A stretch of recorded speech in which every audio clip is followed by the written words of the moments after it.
Formula 44 ध्यान की विधि। आज की वीडियो में ध्यान की विधि में हम योग शब्द के विषय में समझने की कोशिश करते हैं। भगवत गीता के दूसरे अध्याय यानी कि सांख्य योग में श्री कृष्ण ने 47वें श्लोक में बड़ा ही महत्वपूर्ण ज्ञान दिया कि हम जो आत्मा है, हम तो शरीर नहीं, हम आत्मा हैं और हम आत्मा भगवान से जुड़े हुए हैं। तो जब हम कर्म करते हैं तो उसका अधिकार हमारे पास है, कर्म करने का अधिकार, लेकिन उस कर्म का फल क्या मिलेगा, उसका रिजल्ट क्या होगा, उसका अधिकार हमारे हाथ में नहीं है। उसे भगवान, ब्रह्म या परमात्मा, गॉड, अल्लाह जो भी बोले वो डिसाइड करते हैं परिणाम क्या होगा। तो क्या हम कर्म के प्रति लापरवाह हो जाए? नहीं। शास्त्र कहता है हम कर्म ऐसे करें यह समझकर कि उसका परिणाम हमारे एफर्ट्स पे, हमारे प्रयास पर निर्भर करता है। लेकिन जब उस कर्म का फल प्राप्त हो तो उसमें हम मीन मेक न करें, उसमें हम यह मान लें कि यह डिवाइन प्लान के अंतर्गत है। तो जो मुझे रिजल्ट्स मिले हैं, जो मुझे परिणाम प्राप्त हुआ है, उसे हम सहर्ष स्वीकार करते हैं। तो ये तो श्लोक है, कर्मण्यवादिका रस्ते माँ फलेषु कदाचन माँ कर्म फल हेतुर्भू माते संगो अस्तो कर्मणि। बचपन से हम लोग इस श्लोक को जानते हैं। उसके अगले श्लोक में श्री कृष्ण कहते हैं योगस्थ कर्मणि, योगस्थ कुरु कर्माणि संगम त्यक्त्वा धनंजय सिद्धय सिद्धयो समो भूत्वा समत्वम योग उच्यते।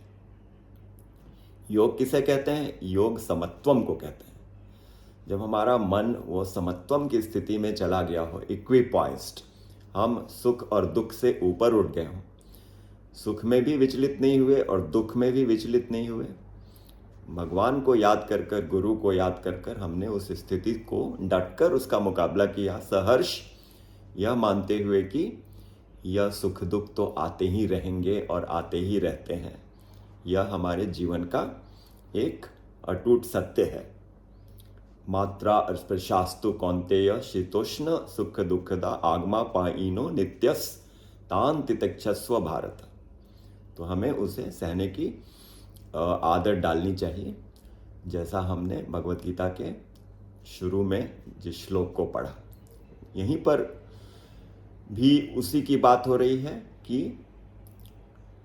सिद्धय सिद्धियो समो भूत्वा, या तो हम सक्सेस को प्राप्त करते हैं या फेलियर को प्राप्त करते हैं। तो हमें विजय मिले या विजय न मिले, हमें हार मिले, दोनों स्थिति में हम समत्व रहें, हम अपने आप को विचलित न करें। यह है दूसरे अध्याय का 48वां श्लोक 248, योगस्थ कुरु कर्माणि। ऐसा जब हम करते हैं तभी हम कह सकते हैं कि हम योग में हैं, भगवान से जुड़े हुए हैं, ब्रह्म से जुड़े हुए हैं, परमात्मा से जुड़े हुए हैं। योगस्थ कुरु कर्माणि संगम त्यक्त्वा धनंजय। ये इस माया के संसार से जो हम रिश्ता जोड़े हुए हैं उसकी वजह से हम विचलित होते हैं, उसकी वजह से हम डिल्यूजन की स्टेट में जाते हैं और मोह से ग्रसित होते हैं, सुख दुख में पड़ जाते हैं। लेकिन उससे अलग होकर, भगवान से जुड़कर हर स्थिति में समभाव रखना, इसे कहते हैं समत्वम योग। समत्वम योग उच्यते। तो इस फ्रेज का समत्वम योग उच्यते जो हर योगा स्टूडियो में बतलाया जाता है, लिखा रहता है, इसका असल मीनिंग यही है कि हम योग को समझें, योग शब्द को।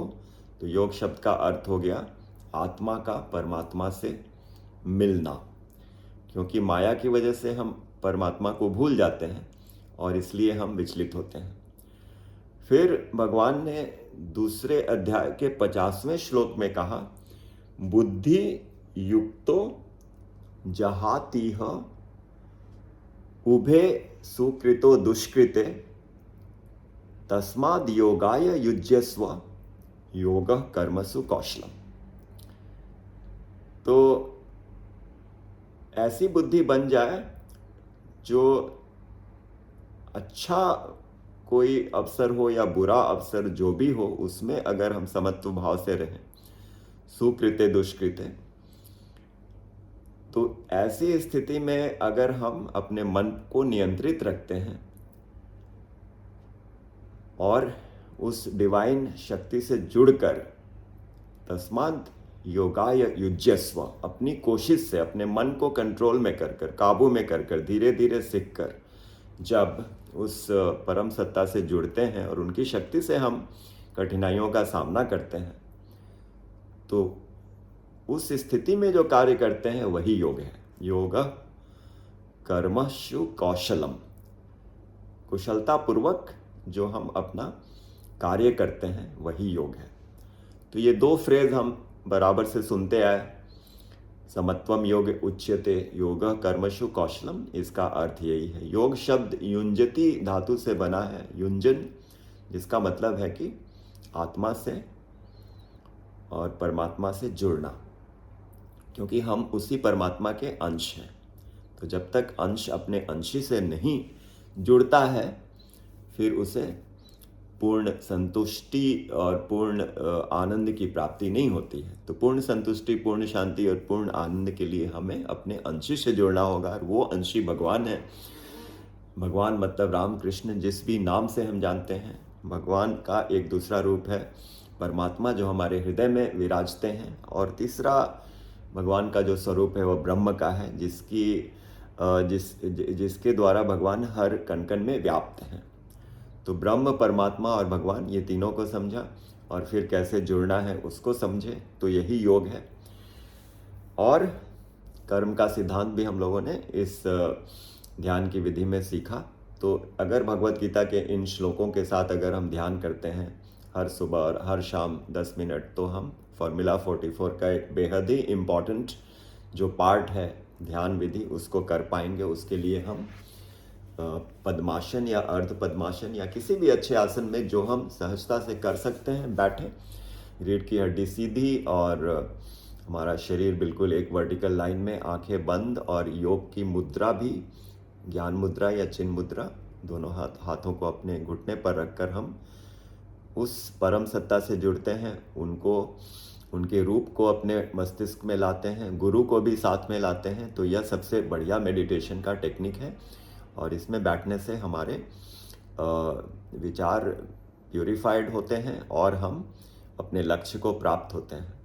तो यह थी ध्यान की विधि फॉर्मूला 44 के अंतर्गत, जिसमें हम लोगों ने 3 श्लोकों को सीखा। कर्मण्येवाधिकार रस्ते माँ फलेषु कदाचन, माँ कर्म फल हेतुर्भु माते संगोऽस्तु कर्मणि 247। फिर हमने 248 को भी सुना, सिद्ध सिद्धयो समो भूत्वा समत्वम योग उच्यते। फिर 250 को भी हम लोगों ने पढ़ा, देखा, बुद्धि युक्तो जहातिह उभे सुकृत दुष्कृते